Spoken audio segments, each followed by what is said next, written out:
daughters, for our sisters, and for ourselves. And we go unafraid, we go united, we go for women's rights and women's lives. Can I count on you to be with us? Thank you.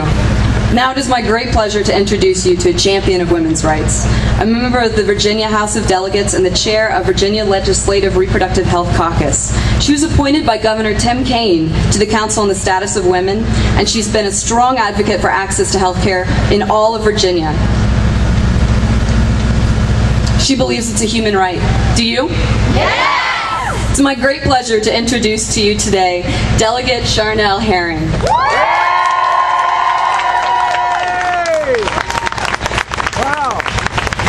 Hello everyone, how are you doing? Are you fired up? Good. You know, it's unfortunate that we're here today to talk about reproductive health because after all, our governor and our attorney general campaign on a platform of jobs and the economy and to get this country and this state moving.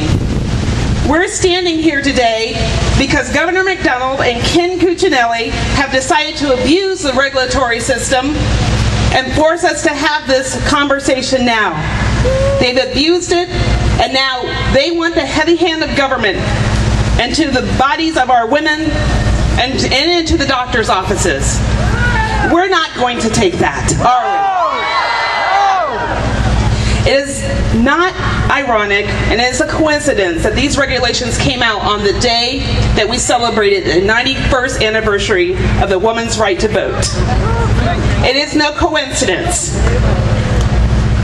It is telling us something because they seek to roll back the hands of time when women were able to access affordable health care and reproductive health care in a safe environment. They are threatening us with the possibility that we will face back alley abortions where women will not be able to bear any more children if they so desire. This is a dangerous piece of regulation. Governor McDonnell, we say no to extreme ideology. Governor McDonnell, we say no. No to those regulations that prevent doctors from practicing medicine. Governor McDonnell, we say no to your heavy hand of government interfering with the private decisions between a woman, her doctor, and her God.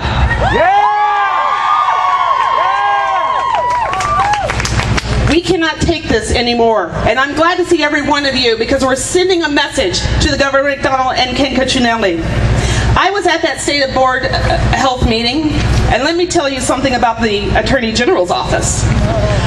His person misrepresented the intent of the General Assembly. Now, I did not vote for that bill that said you must impose regulations. But the representative of that office sat up there and told the Board of Health that they did not have the authority to accept amendments that would basically bring those regulations in compliance with other regulations that are instilled for clinics. We cannot grandfather in, she told us, clinics that have been in existence. So we say no, Governor McDonnell. We're looking to you. You're our governor now.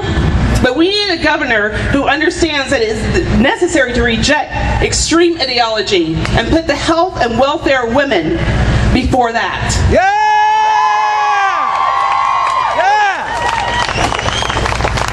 We need a governor who understands the difference between what's constitutional and what is unconstitutional.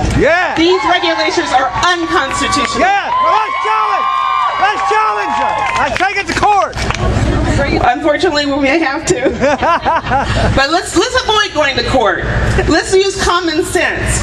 I know the Governor McDonnell's attorney. He was our Attorney General. He never proposed something so extreme. But I know Attorney General Cuccinelli had his hands on these regulations. And I know the amendments he made. And let me tell you, make no mistake about it. What is unconstitutional is what Attorney General Ken Cuccinelli put into those regulations. We're not going to take it. We need a governor with the courage to make the change. It's not too late. I don't like the regulations. They should have never been done, but it's not too late to amend them, to make them constitutional. Governor McDonnell, the time is now. Governor McDonald, we are all standing here. These are all voters. You have high office aspirations. These people vote here.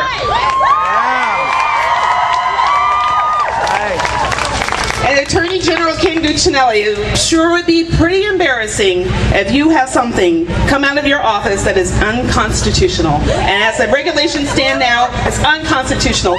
Don't embarrass Virginia. Don't make us the most extreme state in the nation when it comes to this issue. Don't embarrass us. Amend those regulations. The time is now.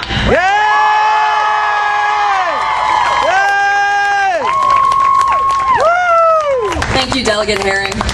Can I hear another round of applause for her? She's our hero in the legislature in Virginia. And now it's my great pleasure to introduce to you a board-certified family nurse practitioner. She's been board-certified since 1979. She's also a clinical professor for George Washington University's Nurse Practitioner Program.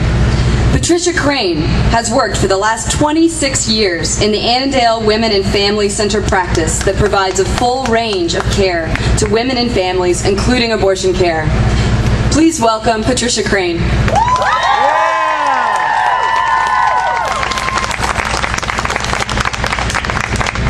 Good afternoon, and thank you for this invitation to speak, and thank you for caring for women. Today, I want to take you back on a little trip through history. Abortion is not new. It did not start with Roe v. Wade in 1973. It has been a medical fact throughout all the ages and was first outlawed not because of moral issues, but because of physicians and surgeons did not want to compete financially with midwives and others who were providing care in the community. That's right. Thus, the first anti-abortion laws were in response to commercial interest and not to moral issues. But even with the various state laws prohibiting abortion, women continued to seek to end their unwanted pregnancies. With the change in state laws, abortion went underground. Safe surgical procedures were only available to the wealthy, influential women who could afford to see local OBGYN doctors who were willing to break the law to help them out. As a young nurse working on labor and delivery back in the late 1960s, I saw wealthy, influential women check into our labor and delivery suite. They were the 1%, by the way, admitted for treatment of a so-called miscarriage. These women had no symptoms of miscarriage at all, but in reality were there for an abortion. It was referred to as a D&C, in the comfort and safety of a large private hospital. The other less fortunate women, the 99%, were forced to seek care by unskilled, ignorant practitioners who perhaps genuinely were concerned about women and desired to help them, but they endangered them because they didn't have the knowledge. Even with such risk, women still sought abortion. They found a way to end an undesired pregnancy regardless of the outcomes to health and life and the illegality of the surgery. Saying stop abortion is naive at best. The question becomes one of legal, medically safe procedures or coat hangers, sticks, unclean catheters, or bootleg medicines that may or may not stop the pregnancy, but certainly puts the woman's life at risk. We will not go back.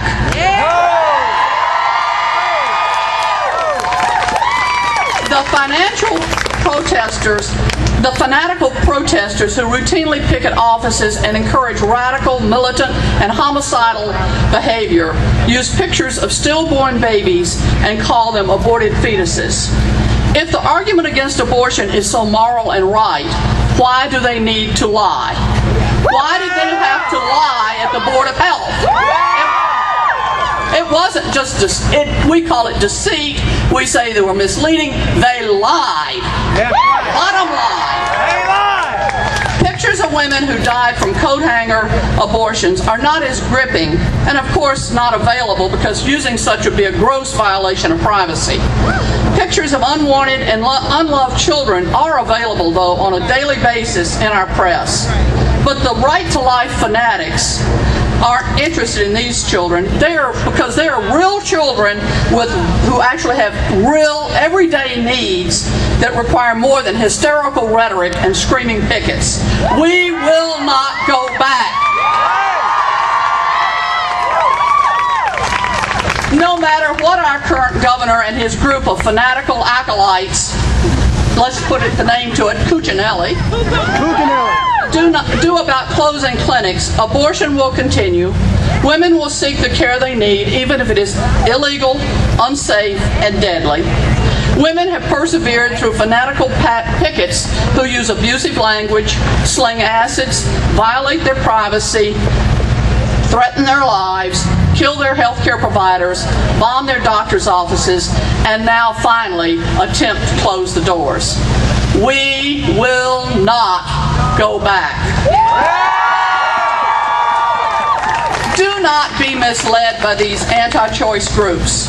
When they get the laws preventing or limiting abortion passed, they next will go after birth control.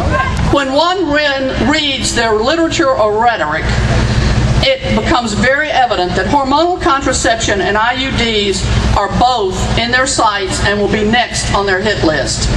Do not be misled. Their concern is not the health and welfare of women, but rather ensuring everyone adheres to their narrow, fanatical religious view of the world. We will not go back. We have to draw a line in the sand. We have to work for and vote for only pro-choice candidates. We have to make it clear that pro-choice is the only acceptable stance. No one gets our vote or our help if they're anti-choice. Not the candidate for sheriff, not the candidate for the registrar of wills, not the county executive, not the state representative or senator, not the governor, not anyone. If they want our help, they must be pro-choice, pro-woman. No other agenda is acceptable. If you need proof at what electing McDonald did for Virginia, look at what he did for Virginia. An otherwise genial and perhaps capable man who may have presented a few good ideas wreaked havoc on the lives of women in all over Virginia because he is anti-choice. He now whines about how much he likes and respects women, except, of course, when it comes to our ability to think for ourselves and make decisions for ourselves without the interference of the state. Just because a candidate talks a good line, if they're not pro-choice, then they're not pro-woman, no matter what they say or how many cute, perky little daughters they have in their campaign commercials. Become a one-issue electorate and reject any candidate, man or woman, who is not 100% pro-choice. We will not go back. Thank you, Patricia.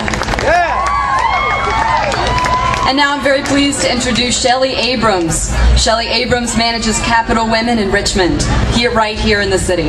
In 1993, in response to the murder of Dr. David Gunn, the first documented assassination of an OB/GYN to prevent a doctor from performing abortions, she started as a volunteer, escorting patients into the clinics in Birmingham, Alabama. She eventually moved to Richmond in 2001 and now oversees the management of 4 clinics across the Southeast, including the only clinic left standing in Mississippi. Please give a warm welcome to Shelly Abrams.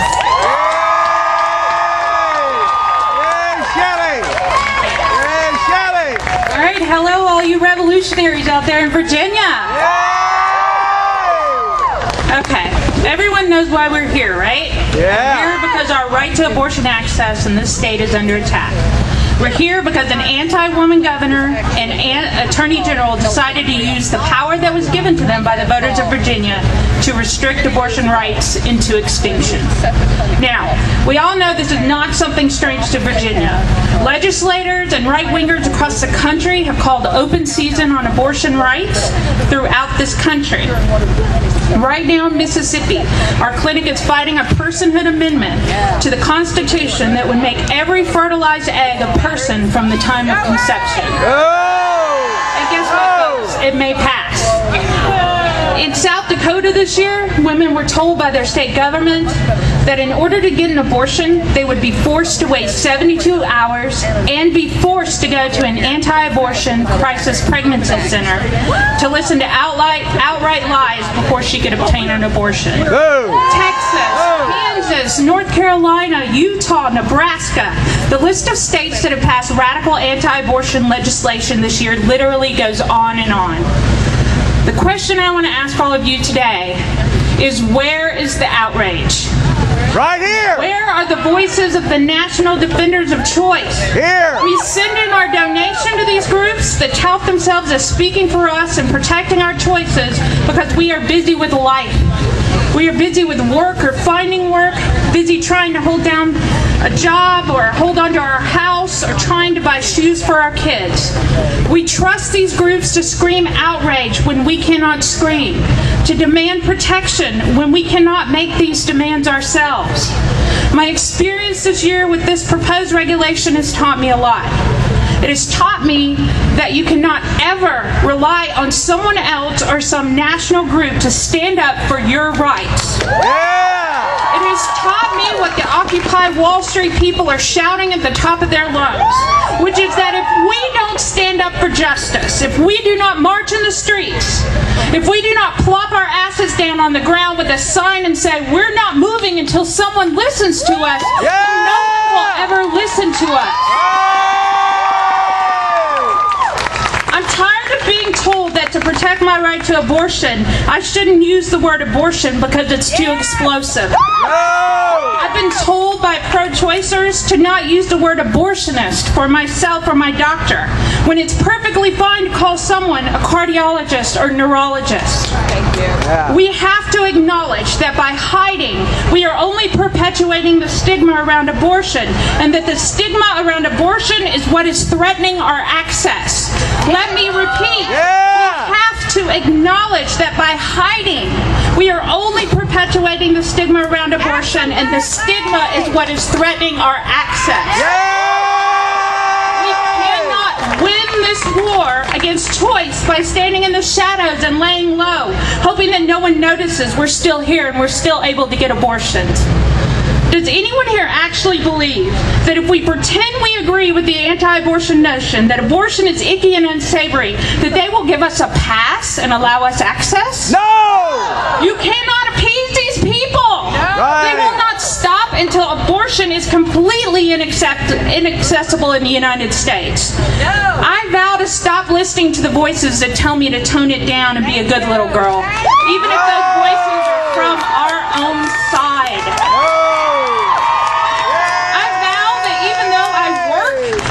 And sleep the issue of choice, that I will scream at the top of my lungs the next time someone tries to legally attack our right to abortion. So here we are today. We're stuck with horrid regulations passed overwhelmingly by a board that has both Democrat and Republican appointees, waiting for our misogynist governor to eagerly sign his approval. We are stuck. Maybe there will be a cause to challenge these regulations. Maybe some national nonprofit will take up the cause and try to revoke or tweak them. A more likely scenario is that there will be too much fear for setting legal precedents and any challenge won't go far. I'm trying not to sound hopeless, though. In closing, I will say that I've been inspired by the recent Occupy movements across the country. This experience has reawakened the radical in me, and I hope it has reawakened the radical in you today. Thank you.